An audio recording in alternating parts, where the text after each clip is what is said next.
कर्नाटक में जीत से उत्साहित कांग्रेस राजस्थान का चुनाव आगाज ही बजरंगबली के धाम से करने जा रही है। चुरू के सालासर बालाजी धाम से आगामी महीने में महामंथन की तैयारी कर रही है। इसे कांग्रेस विधायकों के प्रशिक्षण शिविर का नाम दिया गया है, लेकिन पार्टी सूत्रों के अनुसार बताया जा रहा है कि पार्टी अपनी चुनावी रणनीति को तैयार करने की योजना बना रही है। नमस्कार, मैं आर्यन सिंह, आप देख रहे हैं न्यूज डंका। न्यूज डंका में आपका स्वागत है। दोस्तों, आज हम बात करेंगे राजस्थान कांग्रेस को लेकर। जी हाँ, कर्नाटक जीत से अति उत्साहित कांग्रेस ने बजरंग दल सहित तमाम हिंदू धार्मिक संगठनों पर प्रतिबंध लगाने की बात कही। वहीं दूसरी ओर राजस्थान की नैया को पार करने वाली राजस्थानी जनमानस की समस्याओं को सुनने की बजाय अब सीधे तौर पर पवन पुत्र हनुमान यानी बजरंग बली की शरण में जाती दिखाई दे रही है। अब देखना होगा कि गलहोज जैसे जादूगर की बजरंग बली कितनी सुनते हैं, क्योंकि कहा गया है भूत पिचास निकट नहीं आवे, महावीर जब नाम सुनावे। दोस्तों, आपको बताते चलूं कि कर्नाटक में कांग्रेस के बजरंग दल को बैन किए जाने की घोषणा के बाद खूब राजनीति हुई थी। भाजपा ने कांग्रेस को आड़े हाथों लिया था। हालात ये हो गए थे कि बाद में कांग्रेस को डैमेज कंट्रोल करना पड़ा था। अब आगामी राज्यों में होने वाले चुनावों से पहले ही कांग्रेस अपने उस छवि से बाहर आना चाहती है। पिछले दिनों प्रियंका गांधी के मध्य प्रदेश दौरे के दौरान रास्ते में लगाए गए बजरंग बली के गधे इसी कोशिश का हिस्सा बताए गए हैं। सालासर बालाजी में प्रस्तावित कांग्रेस के इस 2 दिवसीय प्रशिक्षण शिविर में पार्टी के राष्ट्रीय महासचिव केसी वेणुगोपाल, प्रदेश प्रभारी सुखविजिंदर सिंह रंधावा, प्रदेश अध्यक्ष गोविंद सिंह टोडासरा, सीएम अशोक गहलोत समेत सभी मंत्री, विधायक और पार्टी के पदाधिकारी शामिल होंगे। खास बात यह है कि कांग्रेस ने इसके लिए राजस्थान का प्रसिद्ध सालासर बालाजी धाम चुना है। माना जा रहा है कि पार्टी ने यह कदम कर्नाटक में बजरंग बली पर हुई सियासत को देखते हुए उठाया है। आपको बता दें कि अब राजस्थान में भी कांग्रेस शुरुआत से ही बजरंग बली का आशीर्वाद चाहती है। सालासर को इसीलिए चुना गया है क्योंकि पिछले साल सालासर बालाजी का गेट गिरा दिया गया था। इसे लेकर भाजपा ने सरकार की खूब आलोचना की थी। अब कांग्रेस सालासर बालाजी के बहाने प्रदेश की जनता को सकारात्मक संदेश देना चाहती है। राजस्थान में कुछ महीने बाद चुनाव है। ऐसे में कांग्रेस ने अपनी ओर से चुनावी तैयारी शुरू कर दी है। ऐसा माना जा रहा है कि पार्टी के 1 और 2 जुलाई को सालासर में प्रस्तावित 2 दिवसीय कार्यक्रम में चुनावी रणनीति को ही अंतिम रूप दिया जाएगा। इसमें तय किया जाएगा कि चुनाव को कैसे लड़ा जाए ताकि प्रदेश में दोबारा कांग्रेस की सरकार बने। इसके लिए विधायकों को यह बताया जाएगा कि वह कैसे आम लोगों तक सरकार की योजनाओं को पहुंचाएं।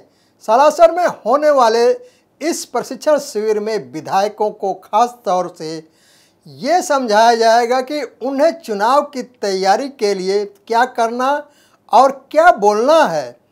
साथ ही यह भी तय होगा कि प्रदेश में भाजपा को कैसे घेरा जाए। मंथन में कांग्रेस की जीत का एक रोड मैप भी तैयार किया जाएगा।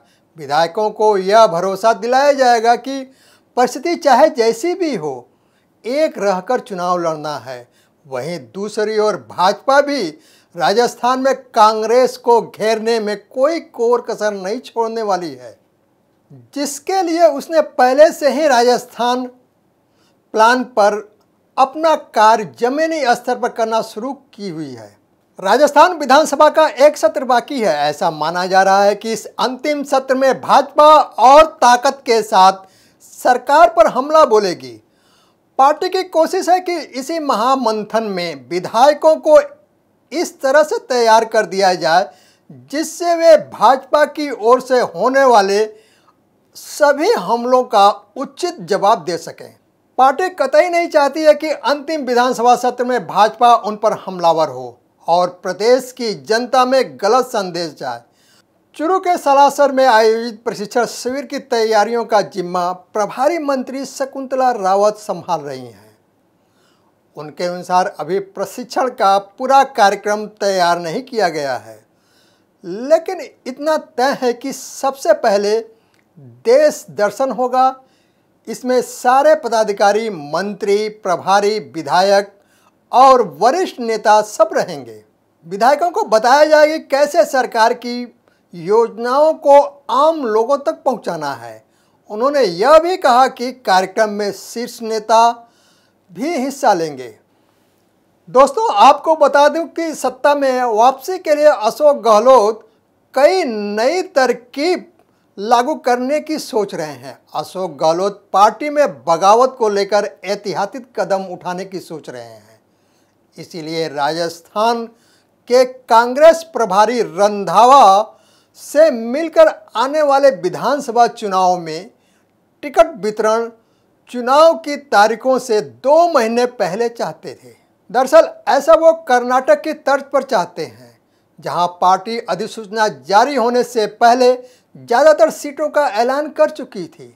अशोक गहलोत राज्य में कांग्रेस की सरकार रिपीट करने के लिए ऐतिहासिक कदम सख्ती से लागू करने के पक्ष में हैं।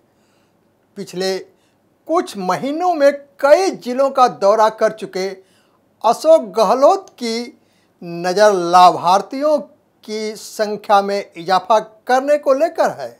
इसीलिए कांग्रेस सरकार पिछले 3 दशकों का रिकॉर्ड तोड़ने में कामयाब हो, इसके लिए वो हर लेवल पर फुल प्रूफ प्लान को जमीन पर उतारने के पक्षधर है।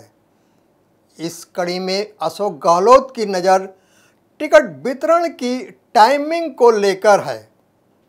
गहलोत चाहते हैं कि कर्नाटक की तर्ज पर राजस्थान में उम्मीदवार चुनाव की तारीख घोषित होने से पहले अपने क्षेत्र में धुआंधार प्रचार में जुट जाएं और इसका फायदा राजस्थान में कांग्रेस पार्टी को कर्नाटक की तरह मिल सके। दरअसल अशोक गहलोत चुनाव घोषित होने से पहले अपने उम्मीदवारों को मैदान में उतार देना चाहते हैं। यूथ कांग्रेस की एक मीटिंग में अशोक गहलोत ने अपने इस इरादों को साफ तौर पर स्पष्ट कर दिए हैं। अशोक गहलोत ने इस मसले पर राजस्थान के कांग्रेस प्रभारी सुखजिंदर सिंह रंधावा को अवगत कराते हुए कहा कि समय से 2 महीना पहले टिकट वितरण किए जाने पर बगावती तेवर अपनाने वाले उम्मीदवारों को साधा जा सकेगा। दोस्तों, आपको बता दें कि राजस्थान की कांग्रेस पार्टी में सचिन पायलट को लेकर अशोक गहलोत कभी भी सहज नहीं रहे। सचिन पायलट पिछले दिनों भी गहलोत सरकार पर वसुंधरा राजे के ऊपर लगे भ्रष्टाचार के आरोप के खिलाफ कार्रवाई नहीं करने को लेकर पैदल यात्रा कर चुके हैं। पार्टी हाईकमान ने सुलह समझौते की कोशिश तो की, लेकिन सचिन पायलट का अगला कदम क्या होगा, इसको लेकर कांग्रेस में ऊहापोह की स्थिति है। इससे पहले भी सचिन पायलट साल 2020 में अशोक गहलोत सरकार के खिलाफ बगावती तेवर अपना चुके हैं। इस दरमियान मानेसर में कई कांग्रेसी विधायकों के साथ सचिन पायलट ने खुला बगावत कर दिया था। अशोक गहलोत प्रियंका गांधी की मध्यस्थता के बाद सरकार बचाने में तो कामयाब रहे थे, लेकिन तब से लेकर अब तक गहलोत और पायलट के बीच रिश्ते सामान्य नहीं हो पाए हैं। जाहिर है इस बार भी अपने समर्थकों को टिकट दिलवाने की होड़ में सचिन पायलट और अशोक गहलोत आमने सामने हो सकते हैं। ऐसे में पार्टी में बगावत होती है तो उससे निपटने के लिए भरपूर समय हो, इसकी तैयारी अशोक गहलोत पहले ही कर लेना चाहते हैं।